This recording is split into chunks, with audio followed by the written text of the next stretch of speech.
링 비디오 https://다운서브.com/ 물음표 URL https://www.youtube.com/watch 물음표 v SEJ5BCGH6Z8 이 장례식에 넌 필요 없어. 넌 우리랑 아무 상관도 없어. 그냥 조의금 두고 가라고 시어머니가 시아버지 장례식장에서 나를 얼마나 힘들게 생각하냐고 쫓아내려고 했어. 시아버지 모시려고 이랬어요. 저를 가족처럼 대해줬고 나도 친아버지처럼 모셔줬어요. 맞죠? 길을 잃으세요. 낯선 사람 미안해요. 남편이 치료해줬는데도 제 귀를 믿을 수 없었어요. 나는 장애물처럼 말했고 떠나려고 했지만 그는 더 많은 말을 했습니다.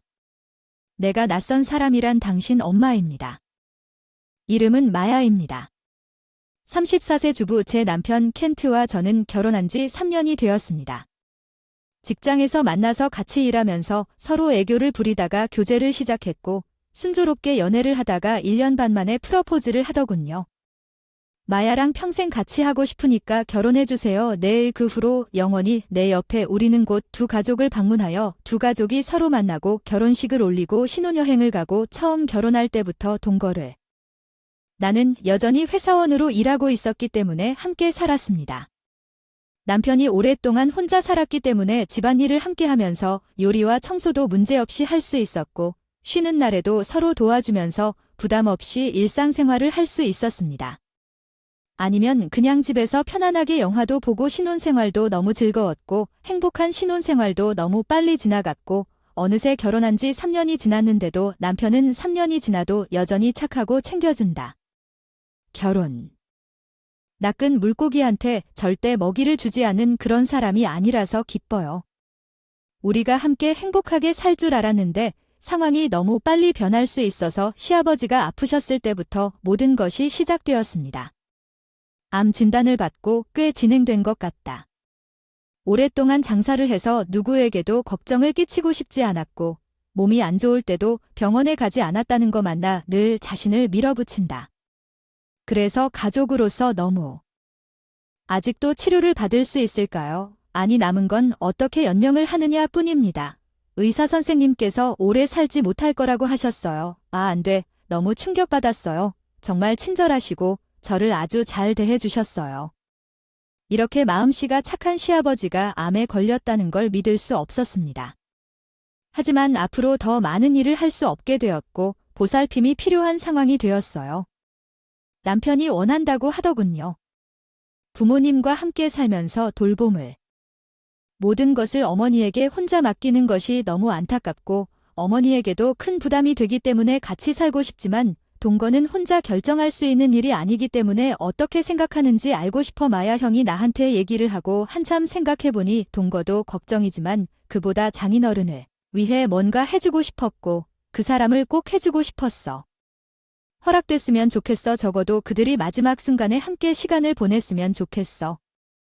나를 잘 보살펴줬기 때문에 나는 그와 함께 살기로 동의했어. 우리가 내 아버지와 함께 보내는 시간을 소중히 여겨야 한다고 확신하니 고마워. 너 마야. 남편이 바로 부모님한테 연락하고 부모님 집으로 이사해서 동거를 시작했어. 아프다고 해서 미안해. 아니 다른 생각하지 마. 우리는 가족이고 서로 부양해야 해. 고맙습니다. 생각보다 많이 약해졌네요. 이미 병이 많이 퍼져 있어서 마지막으로 본 지 3개월쯤 됐는데 그때와는 달라진 모습이었는데 암에 걸렸다는 말을 들었을 때는 믿기지 않았지만 지금 그 사람의 모습을 보고 그 사람이 정말 아프고 너무 고통스럽다는 것을 깨달았습니다. 그러다가 동거를 시작했고 실제로 동거를 시작했을 때 남편과 제가 둘 다 일을 하다 보니 어머니가 되셨다는 것을 깨달았습니다. 법률 때문에 스트레스가 더 많은데 남편이 아버지 회사를 물려받아 회사를 그만둘 수 없어서 회사를 그만두고 되기로 했어요. 너무 사랑해 마야. 괜찮아. 난 언제든지 일할 수 있지만 아버지와 함께 보낼 수 있는 유일한 시간이라 일보다 가족을 선택하기로 했어. 고마워 마야. 물론 주중밤에는 기꺼이 그를 돌봐줄 의향이 있어. 그리고 주말에는 이제부터 가족끼리 서로 도우자. 응 그렇게 하자. 그렇게 주부 생활을 시작했는데 처음에는 아무 문제 없이 계속 집안일도 하고 시아버지 일도 도왔다. 서로 도우며 하루를. 시어머니 남편 점심, 아침 모두를 위해 아침 일찍 시작했습니다. 회사원이었을 때도 아침은 항상 챙겨 먹고 돈도 아끼려고 매일 점심을 준비해서 그랬어요. 저는 특별히 힘들지는 않았지만 부모님 집이 꽤 넓어서 청소가 어려웠습니다. 남편과 제가 살았던 방을 청소하는데 2배의 시간과 노력이 들었습니다. 그래도 익숙해지려고 최선을 다했지만 약 3개월 후에는 동거를 시작하면서 또 걱정이 생겼어요. 시어머니가 처음엔 평범하게 대해주다가 본색을 드러내면서 심하게 대하기 시작했어요. 집안일도 못해요. 매매예의 어떡해요. 청소가 느리다는 말은 당신은 요리를 잘 못하고 아무것도 제대로 못한다는 뜻이군요. 그녀가 갑자기 나에게 그런 말을 해서 충격을 받아서 미안해요. 청소는 조금 천천히 할 것 같지만 너무 큰 일이거든요.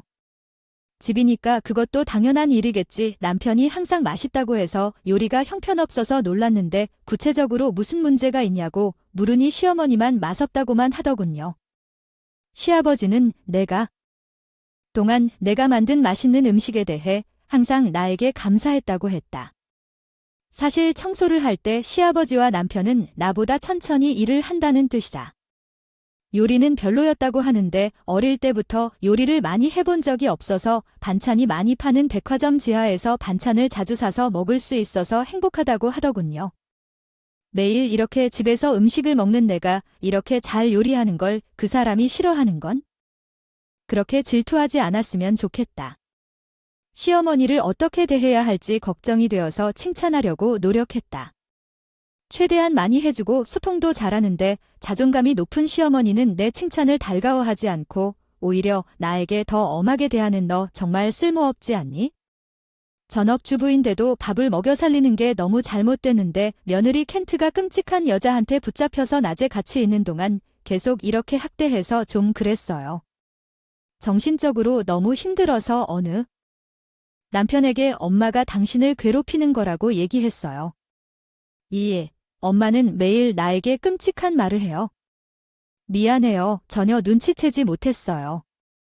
엄마에게 몇 마디 전할게요. 저를 지지해주고 시간을 내어 그녀와 이야기를 나누며 많은 것을 지적해 주었지만 그녀의 태도는 전혀 변하지 않았습니다. 실제로는 상황이 더욱 악화되었습니다. 내가 며느리를 괴롭히는 것과 같은 것에 대해서는 그에게 말하지 마십시오. 그 사람을 어떻게 세뇌해서 나한테 불리하게 만들려고. 거지아니 그건 아닌데 내가 가혹한 말을 쓴다고 혹 내가 너에게 좀 엄격하다고 해서 너는 나를 나쁜 사람처럼 보이게 하려는 거야. 나는 너를 미워해야 해, 교육해야 해. 내가 그녀를 점점 미워하기 시작했을 때부터 그녀는 나에게 집안일을 강요하기 시작했고 잘 돌봐 엄마는 어디 계시나요? 중요한 친구와 점심을 먹고 있습니다. 오늘 아빠 약속이 있어서 가서 검사 결과를 물어보고 싶지 않니? 쉬도록 해라. 불공평하다. 그녀는 휴식이 필요하다고 말했지만 계속 가고 있다고 나갔다. 요즘은 매일 밖에 나가서 쉬는 시간이 없어 힘들어 집안일을 다 하게 됐어. 시아버지를 돌보는 것보다 내가 하는 게 낫겠다는 생각이 들었어. 그래도 함부로 하는 건 나 혼자 다 한다는 게 부담스럽다는 생각이 들 때가 있다. 미안 마야. 내 아내가 그렇게 나가니까 내가 부담을 다 떠맡는 거 아니니까. 안 와도 돼. 내 잘못은 그래도 상관없어. 고마워. 남편이 일을 맡거나 새 일을 배우느라 바빠서 항상 피곤해서 남편이 이렇게 나한테 관심을 가져줘서 기뻤고 그래서 더 이상 그녀 이야기를 하는 게 미안할 뿐이야. 이 생활에 익숙해지려고 이렇게 생각하려고 노력했는데 예상치 못한 일이 일어나서 시아버지의 상태가 더 악화되어 병원에 실려갔습니다. 남편과 저는 서둘러 병원으로 가서 치료가 끝나기만을 초조하게 기다렸습니다. 넌 엄마를 수 없었어. 아니 엄마는 술만 마시러 나갔어. 이런 시간에 도대체 뭐 하는 거지? 분명히 전화를 전혀 받지 않는 것 같더니 엄마가 문자를 보내는데도 긴 시간 함께한 파트너는 급한 일인데도 안 읽혀요. 그럼 치료는 잘 됐는데 시아버지는 결국 병원에 입원하셨어요. 짐을 싸고 집에 갔어요. 입원에 필요한 모든 것을 다 갖추고 병원으로 돌아갔습니다. 우리는 그가 깨어날 때까지 남은 하루를 보냈습니다. 그는 있었고 자고 있는 것 같았습니다. 그래서 우리는 집에 가서 낮잠을 자기로 결정했습니다. 이미 침실에 누워 자고 있는 남편과 저는 역겨웠어요. 우리가 그녀에게 너무 많은 메시지를 보내고 전화를 너무 많이 했는데 어떻게 그녀가 다음 날 아침에 대답도 없이 집에서 잠을 잘 수 있겠습니까? 남편이 그녀에게 화를 냈어요. 당신은 그때 무엇을 하고 있었나요? 아빠 죽을지도 몰라. 내가 너무 취해서 대답도 못했는데 아빠는 안 왔어. 이제 만나러 가는 거야. 알았어. 그럼 빨리 준비해라. 엄마 나 오늘 안 나갈 거야. 몸이 안 좋아서 어떡하지? 숙취야. 그렇게는 볼 수가 없잖아. 숙취가 있어도 가서 만나면 안 돼. 아니 난 너무 늙었기 때문에. 그 사람이 그렇게 말하며 고집스럽게 남편의 데이트를 거부하고 나는 집에 찾아갔다.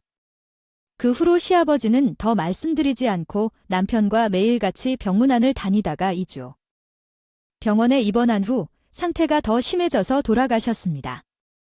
사랑하는 아버지가 돌아가셔서 저와 남편이 너무 슬펐습니다. 더 많은 이야기를 나누고 싶었는데 시어머니가 2주 동안 단 한 번도 찾아오지 않으셔서 마지막 순간까지 함께하지 못하셨다니 아버지께 정말 미안한 마음이 듭니다. 시어머니가 파트너에게 이런 대우를 받았기 때문에 남편과 내가 그의 마지막 순간을 함께할 수 있어서 기쁘다. 물론 시어머니가 장례식을 준비하지 않았기 때문에 남편과 나는 장례식 준비 및 저희는 남편을 잃은 슬픔을 참으며 많은 분들께 연락을 드렸습니다. 회사의 많은 직원들이 참석할 수 있는 장소를 예약하고 꽤 바빴습니다. 저희는 가까스로 장례식 준비를 마치고 남편과 그날을 위한 준비를 했습니다. 장례식장에 일찍 도착해서 리셉션과 준비를 도와드렸는데 그때 갑자기 어머님이 오셔서 수고 많으셨다고 하셨습니다. 이제 짐 싸서 집에서 나가주세요. 사람이 무슨 말을 했는지 잘 이해가 안 가는데 무슨 말이에요? 그러니까 제 말은 당신은 나와는 이제 끝났다는 뜻이에요. 그의 죽음 이후에 그의 보살핌도 끝났으니 그건 당신이 더 이상 우리와 관련이 없다는 뜻이에요. 당신은 나와 함께 있나요? 당신은 필요하지 않아요. 이번 장례식은 조의금을 여기에 두고 이제 집에 가세요. 낯선 사람이 저를 그의 장례식에서 쫓아내려고 하더군요. 시아버지는 저를 대해주셨고 심지어 제가 얼마나 고생해서 시아버지를 모시려고 노력했는지 말하더군요. 그 당시 남편이 한 말을 내 아버지처럼 보살펴줬어요. 남편이 잘 말할 거라고는 생각지도 못했던 말을 하더군요. 당신 말이 맞아요. 내 인생에서 꺼져주세요. 낯선 사람 용서해요. 남편이 치료한 것조차 내 귀를 믿을 수 없었어요. 나는 그 사람이 내 편인 유일한 사람인 줄 알았는데 너무 충격을 받아서 아무 말도 할 수 없었어. 그렇게 말하고 떠나려고 했는데 그녀는 웃는 얼굴로 나를 바라보고 있었지만 그 사람은 내가 낯선 사람이라는 말의 의미를 더 말할 수 있었다. 엄마야, 엄마, 무슨 소리야. 내가 너랑 인연을 끊는단 말이야. 엄마, 내가 아버지한테 그 얘기를 했고 마야는 내가 가진 유일한 가족이야. 넌 우리와 관련이 없어. 잠깐만 갑자기 무슨 얘기를 하는 거야. 나는 너를 알아. 그리고 내가 아무리 노력해도 항상 너 자신에 대해 생각하고 있었어. 마야에 대한 너의 태도는 전혀 변하지 않았고 아빠가 벌어들인 돈을 다 써버렸어. 엄마가 너한테 역겨워서 내가 파티에 참석하는 걸 원하지 않는다고 했어. 장례식 안 돼. 어차피 상속은 받을 거야. 뭐야. 장례식에 참석할 수 없어서 슬퍼하는 대신 가장 먼저 떠오르는 건 그 사람의 상속 재산에 대한 얘기야. 당연히 상속받을 자격이 있지 않을까? 아버지는 당신을 상속시키지 않겠다고 하셨습니다. 유언장에 농담하는 겁니까? 상속권 박탈. 아버지가 할 수 있는 방법은 없습니다. 당신은 아버지를 돌보지 않고 수년 동안 돈을 써온 엄마입니다. 과거에 불륜을 저질렀고 등을 찔렀죠. 겸허히 용서를 빌고 용서를 구한 것 같지만 할 수 없는 일을 했다고 해서 상속권 박탈을 불평할 수는 없을 것 같습니다. 너희들 정직한 결혼 생활하라고 그 사람. 창백해졌어. 나도 이제 질렸어. 엄마, 여긴 아버지 장례를 치러야 할 중요한 장소야. 오늘은 상속이나 뭐 그런 얘기는 안 할 테니 지금 당장 나가시고 그냥 가세요. 그녀는 남편의 화난 목소리에 깜짝 놀라 떠났고 그 후 그녀 없이 시아버지의 장례를 치렀고 그 후 변호사가 남편에게 시아버지의 유언장 내용을 알려주었습니다. 남편과 나는 모든 것을 물려받았고 시어머니는 집을 팔고 새 집으로 이사했습니다. 우리는 완전히 단절하고 우리가 사는 곳을 말하지 않았으므로 그녀가 임대한 친척에 따르면 우리는 그녀를 다시는 볼 수 없을 것이라고 했습니다. 직업 없이도 사람들이 빌릴 수 있는 싼 방. 그녀는 평생 일한 적이 없고 좋은 일자리도 없고 최저임금을 받기 위해 아르바이트를 해야 해서 육체적으로나 정신적으로 모두 힘든 그녀는 끔찍하다. 아르바이트로 얻은 돈이 충분하지 않고 그녀가 반복적으로 돈을 빌리는 것은 단 몇 달 만에 분명히 갚을 수 있는 것보다 더 많은 빚을 지게 되었지만 우리는 이미 관계를 끊었기 때문에 그것은 우리가 할 일이 아닙니다. 모두 그녀 잘못입니다. 한편 남편과 저는 최근에 새 집에서 행복하게 살고 있습니다. 저는 임신을 했습니다. 저는 사랑하는 남편과 함께 아기를 낳을 생각에 들떠서 최선을 다하고 있습니다. 이 이야기에 대해 어떻게 생각하시나요? 구독해주세요. 우리 채널은 만나요.